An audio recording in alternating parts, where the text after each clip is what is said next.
Hello everyone, welcome to break time classes. इस video में हम कंप्लीट नदी तंत्र रिवर सिस्टम कवर करेंगे, जो आने वाले पीईटी के एग्जाम के लिए काफ़ी ज़्यादा इंपॉर्टेंट है, क्योंकि ये सिलेबस में दिया हुआ है।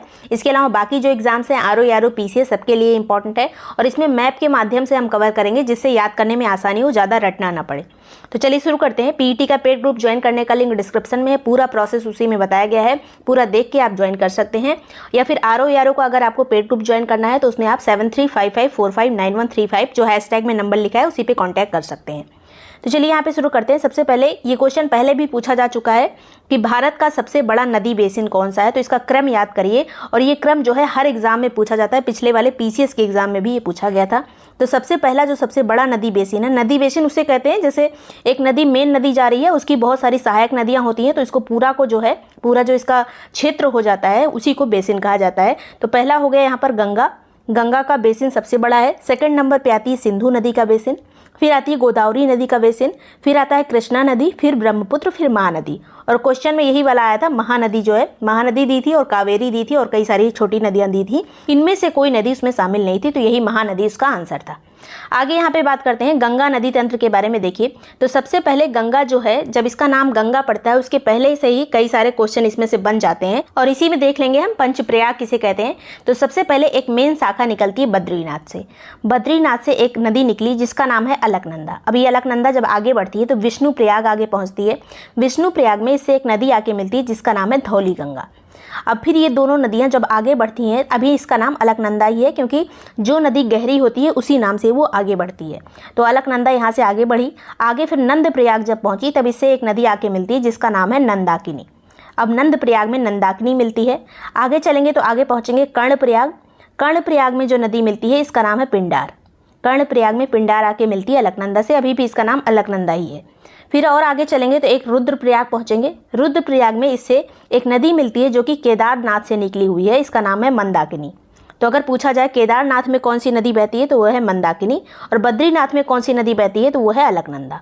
तो रुद्रप्रयाग में आके मंदाकिनी और अलकनंदा आके मिल जाती है, अभी भी इसका नाम अलकनंदा ही है। फिर आगे बढ़ती है नदी तो देवप्रयाग पहुंचती है। देवप्रयाग में इससे एक नदी आके मिलती है जिसका नाम है भागीरथी नदी। भागीरथी कहाँ से निकली है तो गंगोत्री से निकली है, इसी को मेन गंगा माना जाता है। जब भागीरथी इससे आके मिल जाती है, अब यहाँ पे भागीरथी की जो गहराई है और अलकनंदा की जो गहराई है वो सेम हो जाती है, इसलिए इसका नाम चेंज करना पड़ेगा और यहीं से इसका नाम हो जाता है गंगा। गंगा नदी यहीं देवप्रयाग से ही इसका नाम हो जाता है, जब भागीरथी और अलकनंदा मिलती हैं देवप्रयाग में आके तब। उसके बाद अगर पूछा जाए कि गंगा नदी जो है मैदान में कब प्रवेश करती है, तो मैदान में ये हरिद्वार से आके प्रवेश कर जाती है। हरिद्वार काफ़ी मैदानी क्षेत्र है तो वहीं पे ये मैदानों में प्रवेश करती है। आगे यहाँ पर गंगा की लंबाई अगर पूछा जाए तो 2525 किलोमीटर है, टोटल लंबाई है ये 2525 किलोमीटर। राष्ट्रीय नदी का दर्जा इसे कब दिया गया था तो 2008 में दिया गया था। अभी जब हरिद्वार से आगे बढ़ेगी, हरिद्वार तो उत्तराखंड में है, अगर पूछा जाए यूपी में कहाँ से एंटर होती है, कौन से ज़िले से गंगा एंटर होती है, तो बिजनौर ज़िले से एंटर होती है। यूपी में बिजनौर ज़िले से प्रवेश करती है। सबसे पहले जब ये आगे बढ़ेगी तो पहली नदी जो इससे मेन नदी आके मिलती है वो है रामगंगा। रामगंगा जो है ये कन्नौज के पास आके मिलती है, एक तहसील है वहाँ पे मिलती है, लेकिन वो तहसील जो है कन्नौज में नहीं आता, बस ये जहाँ मिलती है वो कन्नौज से ज़्यादा पास है, इसलिए ये माना गया है कि रामगंगा जो है कन्नौज में मिलती है। आगे जब बढ़ेंगे तो प्रयागराज पहुँचती है, तब यहाँ से एक मेन नदी जो सबसे बड़ी गंगा की सहायक है यमुना, इसे आके मिलती है। यमुना का जो उद्गम होता है वो यमुनोत्री से होता है उत्तराखंड में ही, और ये यूपी में जब प्रवेश करती है तो सहारनपुर ज़िले से प्रवेश करती है, इस पे बाद में आएंगे अभी। अब यहाँ पे जब यमुना मिल गई प्रयागराज में, उसके बाद आगे जब ये नदी बढ़ती है गंगा नदी, तब इससे फुलहर झील से निकली हुई एक नदी आके मिलती है। फुलहर झील कहाँ पर है, पीलीभीत में। तो फुलहर झील से एक नदी निकलती है जिसका नाम है गोमती नदी, ये आके गाजीपुर में गंगा से मिल जाती है। अब आगे बढ़ेगी गंगा नदी, तब इससे एक नदी आके मिलती है जिसका नाम है घाघरा नदी। अब घाघरा की एक दो सहायक नदियाँ जैसे शारदा नदी और राप्ती नदी, तो दोनों घाघरा की ही सहायक हैं। और आके यहाँ पर छपरा के पास बिहार में आके ये जो है गंगा से मिल जाती है घाघरा नदी। आगे बढ़ते हैं यहाँ पर तो एक सोन नदी आती है, सोन नदी आके गंगा में मिलती है। फिर एक नदी आती है जिसका नाम है गंडक नदी, नेपाल से निकली हुई है, उसके बाद आके गंगा में मिल जाती है। और ये सब बिहार में मिलने वाली नदियाँ हैं, इसलिए इतना ज़्यादा इंपॉर्टेंट नहीं यूपी के एग्जाम के लिए। आगे फिर कोसी नदी आती है, कोसी को बिहार का शोक कहा गया, ये आती है नेपाल से, इधर उधर बहती है इसलिए ज़्यादा बाढ़ वगैरह आती है, इसलिए इसे बिहार का शोक कहा गया है। ये आके बिहार में ही भागलपुर में गंगा से मिल जाती है। फिर एक नदी आके मिलती है जिसका नाम है महानंदा। महानंदा का उद्गम होता है दार्जिलिंग से। दार्जिलिंग पहाड़ियाँ कहाँ स्थित है? पश्चिम बंगाल का जो सबसे उत्तरी वाला भाग है सिक्किम के पास, वहाँ से महानंदा निकलती है और आके गंगा में मिल जाती है। अब यहाँ से जब ये गंगा नदी आगे बढ़ेगी तो एक धारा जो है इसकी अलग हो जाती है जिसका नाम है हुगली। एक होती है सहायक नदी जो आके मिलती है जिसे ट्रिब्यूटरी कहते हैं, एक होती है डिस्ट्रीब्यूटरी जो अलग होती है। तो ये डिस्ट्रीब्यूटरी है हुगली नदी जो कि पश्चिम बंगाल में चली जाती है हुगली नदी। और ये गंगा नदी जो है मेन शाखा ये आगे बढ़ती हुई बांग्लादेश में चली जाती है। जब ये बांग्लादेश में एंटर होती है तब इसका नाम हो जाता है पद्मा। गंगा का नाम जो है बांग्लादेश में पद्मा कहा जाता है। और इससे पहले ही यहाँ पर एक नदी आके मिलती है जिसका नाम है ब्रह्मपुत्र नदी, एक मेन नदी, बहुत बड़ी नदी जो कि तिब्बत से निकली हुई है, आके गंगा में मिलती है। और ब्रह्मपुत्र नदी को बांग्लादेश में क्या कहा जाता है? तो जमुना कहा जाता है। गंगा को बांग्लादेश में कहते हैं पद्मा और ब्रह्मपुत्र को जमुना कहा जाता है। अब ब्रह्मपुत्र नदी के बारे में एक चीज़ और पूछा जा सकता है कि इसका नाम ब्रह्मपुत्र कहाँ से पड़ता है? तो अरुणाचल प्रदेश में इसको दिहांग दिबांग कहा जाता है। जब ये असम में एंटर होती है तब इसका नाम ब्रह्मपुत्र पड़ता है, ब्रह्मपुत्र नदी का। आगे यहाँ पे बात करते हैं, गंगा नदी जब बंगाल की खाड़ी में गिरने वाली होती है तभी इससे एक नदी आके मिलती है जिसका नाम है मेघना नदी। मेघना नदी, इसका जब मेघना नदी इसमें मिल जाती है तब इसका पूरे का नाम मेघना हो जाता है और इसी नाम से आके ये बंगाल की खाड़ी में गिर जाती है, समुद्र में गिर जाती है गंगा नदी। तो इसका पूरा सफ़र हो गया यहाँ पे। और यहाँ पे यमुना के बारे में थोड़ा देख लेते हैं जो प्रयागराज में आके मिलती है। यमुना की सहायक नदियाँ कौन कौन सी हैं? तो इधर चंबल आती है, ये सभी मध्य प्रदेश से आने वाली नदियाँ हैं। चंबल आती है, सिंध आती है, बेतवा आती है, केन आती है। चारों इसी क्रम में याद रखना है, चंबल, सिंध, बेतवा, केन। अब ये जो चंबल नदी है ये इटावा में आके यमुना से मिलती है, ये गंगा से नहीं मिलती, याद रखिएगा, ये सभी नदियाँ यमुना से ही मिलती हैं। फिर सिंध जो है, सिंध नदी ये इटावा में आके मिलती है यमुना से। फिर बेतवा नदी जो है हमीरपुर में आके मिलती है यमुना से। इसके बाद केन नदी जो है ये बांदा में आके मिलती है यमुना से। उसके बाद पूरी यमुना नदी जो है मेन शाखा ये प्रयागराज में आके गंगा से मिल जाती है। इस तरह से पूरा जो गंगा नदी तंत्र है यहाँ से आपके दिमाग में बैठ गया होगा। एक बार फिर से इसको देख लीजिएगा। आगे यहाँ पे बात करते हैं सिंधु नदी तंत्र की।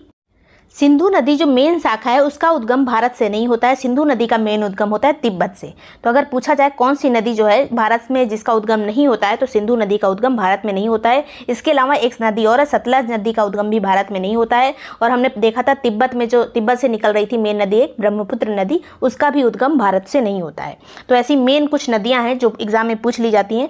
अब सिंधु नदी की बात करते हैं तो यहाँ पे कहाँ से निकलती है? तो कैलाश पर्वत श्रेणी के पास में तिब्बत से ही एक जगह है जो जिसे बोखरचू या फिर सिंगी खम्मान कहा जाता है, तो वहाँ से ये निकलती है कैलाश पर्वत के पास से। मानसरोवर झील आसपास ही है इसके, तो वहीं से ये निकलती है। उसके बाद सिंधु नदी जो है भारत में एंटर होती है, जो जास्कर लद्दाख वाली श्रेणियाँ हैं उनके बीच से होती हुई आती है। उसके बाद ये पाकिस्तान चली जाती है, जम्मू कश्मीर लद्दाख होते हुए पाकिस्तान में एंटर हो जाती है।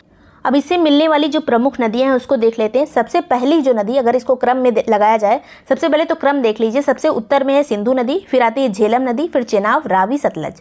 सिंधु, झेलम, चेनाब, रावी, सतलज, इसको उत्तर से दक्षिण अगर अरेंज करना हो आपको कौन सी सबसे उत्तर में होगी उसके बाद कौन सी आएगी, तो ये पूरा क्रम देख लीजिए, रट लीजिए। सिंधु, झेलम, चेनाब, रावी, सतलज। अब सिंधु से जो सबसे पहली नदी यहाँ पे देखते हैं, उत्तर से शुरू करते हैं, तो झेलम नदी एक निकलती है जो कि शेषनाग झील से होकर निकलती है। शेषनाग के बाद ये वुलर लेक से होती हुई आके चेनाब नदी में मिल जाती है। याद रखिएगा ये डायरेक्टली सिंधु नदी में नहीं मिलती है, आके चेनाब नदी में मिलती है। अब चेनाब नदी कहाँ से निकलती है? तो चेनाब नदी दो नदियों का एक समूह है, उससे होकर निकलती है। तो यहाँ पे चंद्र और भागा छोटी छोटी नदियाँ हैं, उससे बनती है चेनाब नदी, हिमाचल प्रदेश में बहती है। उसके बाद ये आगे होती हुई सीधे ये पाकिस्तान में जाके सिंधु नदी से मिल जाती है चेनाब नदी। एक सबसे बड़ी नदी अगर सिंधु से मिलने वाली कहा जाए तो यही है चेनाब नदी। चेनाब से ही बाकी नदियाँ मिलती हैं, उसके बाद चेनाब डायरेक्ट आके सिंधु में मिल जाती है। झेलम आके मिली चेनाब से। अब एक और नदी आके चेनाब से मिलेगी जिसका नाम है रावी नदी। रावी नदी, इसका जो उद्गम होता है वो रोहतांग दर्रे के आसपास ही होता है, हिमाचल प्रदेश में होता है, और आके ये चेनाब में मिल जाती है। चेनाब बाद में जो है सिंधु से मिलती है। अब अंतिम जो नदी है उसका नाम है सतलज नदी, जो कि राकस ताल से निकलती है। ये है राकस ताल। राकस ताल से आके निकलती है और चेनाब में पहले मिलती है, फिर चेनाब जो हमने देखा है चेनाब जाके सिंधु में मिलती है। अब यहाँ पे एक नदी जो है वो सतलज से मिलती है जिसका नाम है ब्यास नदी। व्यास नदी व्यास कुंड से निकलती है हिमाचल प्रदेश में ही और सतलज से आके मिलती है। और सतलज हमने देखा पहले चेनाब में मिलेगी और चेनाब जो है सभी नदियों को लेके जाके सिंधु में मिल जाती है। तो ये पूरा ऐसे ही याद रखना है इसी तरह से, और दिमाग में ये इमेज जरूर रखिएगा। आगे यहाँ पे बात करते हैं सिंधु नदी के बारे में कुछ क्वेश्चन जो पूछे जा सकते हैं। इसकी टोटल लंबाई अगर पूछी जाए तो 2880 किलोमीटर है। अगर कहा जाए कि भारत में इसकी लंबाई कितनी है तो 1114 किलोमीटर है। लद्दाख और जास्कर श्रेणियों के बीच से ये उत्तर पश्चिम में प्रवाहित होते हुए भारत में प्रवेश करती है। पूछा जाए किन श्रेणियों के बीच से होकर बहती है सिंधु नदी, तो लद्दाख और जास्कर श्रेणियों से होकर बहती है। ये पर्वत श्रेणियों वाला मैंने पहले ही बता दिया था आप लोगों को, दूसरा वीडियो एक देख लीजिएगा। और ये पीईटी की पूरी प्लेलिस्ट भी बना दी है अच्छे से, उसको सिलेबस वाइज पूरा क्रम से है। आगे बात करते हैं यहाँ पर किस स्थान पर ये भारत में प्रवेश करती है, तो दमचोक नामक स्थान पर प्रवेश करती है, जो कि लद्दाख और जास्कर के बीच से होती हुई बहती है। आगे यहाँ पे देखते हैं भारत में केवल लेह जिले से ये प्रवाहित होती है सिंधु नदी। अभी जो मैंने पिछला बोला था कि जम्मू कश्मीर लद्दाख वगैरह से होकर बहती है, तो अब जैसे लद्दाख जो है अलग हो गया है, लद्दाख अलग है, जम्मू कश्मीर अलग है, तो केवल लद्दाख के लेह जिले से ये बहती है, जम्मू कश्मीर में नहीं आती। जब दोनों एक ही में थे तब कहा जा सकता था, लेकिन अभी केवल एक जिले से होकर बहती है जिसका नाम है लेह। उसके बाद ये पाकिस्तान में एंटर हो जाती है। अन्य इसकी सहायक नदियां भी तो हमने 5 मेन सहायक नदियां देखी। इसके अलावा जो है श्योक है इसकी सहायक नदी, गिलगिट है, सिगार है, काबुल है, जास्कर है, उसके बाद काबुल 2 बार लिख दिया गया है, कुर्रम है, टोची है, गोमल है, बिवोवा है, संबर है। तो ये सभी जो नदियाँ हैं ये सिंधु की सहायक नदियाँ हैं। और ये लगभग जितनी नदियाँ हैं, बहुत सारी अफगानिस्तान से भी आके मिलती हैं सिंधु में, बहुत सारी पाकिस्तान में भी मिलती हैं। तो इस तरह से कई सारी नदी हो जाती है।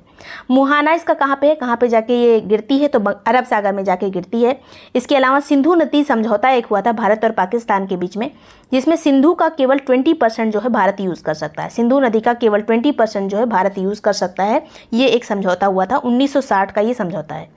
आगे यहाँ पे बात करते हैं, अब दक्षिण भारत की नदियाँ देख लीजिए। दक्षिण भारत की नदियाँ काफ़ी पूछी जाती हैं। पहले यहाँ पे पूर्वी घाट की नदियाँ देख लेते हैं, ये वाले घाट की, उसके बाद पश्चिमी घाट की देखेंगे। तो सबसे पहले जो हमने नदी अभी देखी थी, गंगा की डिस्ट्रीब्यूटरी जिसे कहा जाता था, हुगली की एक सहायक नदी है दामोदर। ये सभी आके बंगाल की खाड़ी में गिरने वाली नदियाँ हैं। सभी पूर्वी घाट की नदियाँ बंगाल की खाड़ी में गिरती हैं।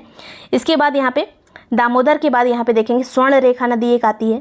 फिर यहाँ पे एक ब्राह्मणी नदी आती है। ये सभी उड़ीसा की नदी हैं, स्वर्ण रेखा, ब्राह्मणी। उसके बाद महानदी आती है जो कि मध्य प्रदेश से निकलती है छत्तीसगढ़ होते हुए, उसके बाद उड़ीसा होते हुए ये बहती है। और इसी पे हीराकुंड बांध बना है, याद रखिएगा। तो ये है महानदी। फिर इसका क्रम अगर पूछ लिया जाए तो यही है, उत्तर से दक्षिण अगर अरेंज करना हो। उसके बाद आती है गोदावरी नदी। ये है गोदावरी नदी जिसका उद्गम होता है त्र्यंबकेश्वर महाराष्ट्र से। गोदावरी नदी का उद्गम याद रखिएगा कहाँ से होता है, त्र्यंबकेश्वर से। उसके बाद आती है कृष्णा नदी जिसका उद्गम होता है महाबलेश्वर से। कृष्णा नदी का उद्गम होता है महाबलेश्वर से, महाराष्ट्र में ही। उसके बाद आती है कावेरी नदी, जो एक मेन नदी है कावेरी नदी। इसका उद्गम होता है कुर्ग जिले से, जो कि कर्नाटक में स्थित है। फिर एक नदी आता है वेंगई नदी। ये है वेंगई नदी, से याद रखिएगा वेंगई नदी। और जितनी नदियाँ हैं सबसे लास्ट में अगर दक्षिण में पूछा जाए तो यही वेंगई नदी आती है और मेन नदी में। उसके बाद आते हैं यहाँ पर पश्चिमी घाट पे। तो पश्चिमी घाट में कौन कौन सी, खंबात की खाड़ी में बहुत सारी नदियाँ गिरती हैं, इसे कहते हैं खंबात की खाड़ी। इसमें पहली नदी हो गई साबरमती। उसके बाद एक आती है यहाँ पर माही नदी। ये है माही नदी। पूछा जाए कि कौन सी ऐसी नदी है जो कर्क रेखा को 2 बार काटती है, तो यही है माही नदी। उसके बाद एक नदी आती है जिसका नाम है नर्मदा नदी। ये है नर्मदा नदी। और पूछा जाए कौन सी नदी भ्रंश घाटी से होकर बहती है, तो यही है नर्मदा नदी, जो कि सतपुड़ा और विंध्य के बीच में बहती है। इधर हो जाता है सतपुड़ा, इधर हो जाता है विंध्य पर्वत श्रेणी, बीच से नर्मदा नदी बहती है। उसके बाद सतपुड़ा के दक्षिण से एक नदी बहती है जो कि मध्य प्रदेश के बैतूल जिले से निकली हुई है, जिसका नाम है ताप्ती नदी। और ये सभी नदियाँ, चारों नदियाँ जो हैं, ये खंबात की खाड़ी में आके गिरती हैं। फिर एक यहाँ पे गोवा में पहुँचते हैं। गोवा में 2 नदियाँ बहती हैं, एक का नाम है मांडवी, एक का नाम है जुआरी। ये सभी नदियाँ जो है अरब सागर में ही आके गिर रही हैं। फिर एक नदी जिसका नाम है पेरियार नदी, जो आके यहाँ पे अरब सागर में गिरती है, पेरियार नदी। उसके बाद एक नदी आती है जिसका नाम है भरतपूजा। तो भरतपूजा नदी भी अरब सागर में ही गिरती है, पश्चिमी घाट की नदी है। तो ये सभी नदियाँ इंपॉर्टेंट है। यहाँ पे एक चीज़ और पूछा जाता है, जो गोदावरी नदी है इसकी सहायक नदियाँ पूछ ली जाती हैं, गोदावरी और कृष्णा की। तो याद रखिएगा गोदावरी की कौन कौन सी सहायक नदियाँ, तो प्रवरा है, पूर्णा है, मंजरा है, पेनगंगा है, वर्धा है, वेनगंगा है, प्राणहिता है। अब प्राणहिता के अंदर ही, प्राणहिता में कौन कौन सी नदी मिलती है, तो वेनगंगा, पेनगंगा, वर्धा। उसके बाद इंद्रावती इसी की सहायक नदी है, मनेर है, सबरी है। तो गोदावरी और कृष्णा की पूछ ली जाती है, इसलिए अच्छे से पढ़ लीजिए इसको। कृष्णा की जो सहायक नदी है उसमें आती है कुडाली, वेना, कोयना, पंचगंगा, दूधगंगा, तुंगभद्रा। उसके बाद घाट प्रभा, मालप्रभा, मूसी और भीमा, ये सभी कृष्णा की सहायक नदियां हैं। तो दोनों नदियों का जो पूछ लिया जाता है। अब यहाँ पे एक चीज़ और याद रखिएगा कि दक्षिण भारत की गंगा किसे कहते हैं, तो भारत शब्द अगर कहीं भी लग गया तो दक्षिण भारत की गंगा कहते हैं कावेरी को। अगर लिखा रहे कि सिर्फ दक्षिण गंगा किसे कहते हैं, उसमें कहीं भी भारत वर्ण ना आए, तो गोदावरी नदी है। दक्षिण गंगा गोदावरी को कहते हैं, दक्षिण भारत की गंगा किसे कहते हैं, कावेरी को कहते हैं। तो इसमें कन्फ्यूज़न नहीं होना चाहिए। इसके अलावा अगर पूछा जाए कि दक्षिण भारत की कौन सी जो नदी है जो जिसका बेसिन सबसे बड़ा है, तो गोदावरी नदी का बेसिन जो है वो सबसे बड़ा है। अगर यहाँ पे गंगा वगैरह की बात नहीं की जा रही, उत्तर वाली नदियों की, केवल दक्षिण भारत की नदियों की बात की जा रही है। तो ये सभी क्वेश्चन पूछे जा सकते हैं। वीडियो पसंद आया तो लाइक और सब्सक्राइब कर लीजिएगा। इसके अलावा पीटी का पेड ग्रुप या फिर आरओ का जो टेस्ट सीरीज चल रही है, जिसके साथ सभी शॉर्ट नोट वगैरह प्रोवाइड कर दिए जाते हैं, वो सब ज्वाइन करने के लिए नीचे लिंक दिया है, पीटी का लिंक दिया है, और आरओ के लिए आप 7355459135 पे कॉन्टैक्ट कर सकते हैं। Thank you so much watching break time classes.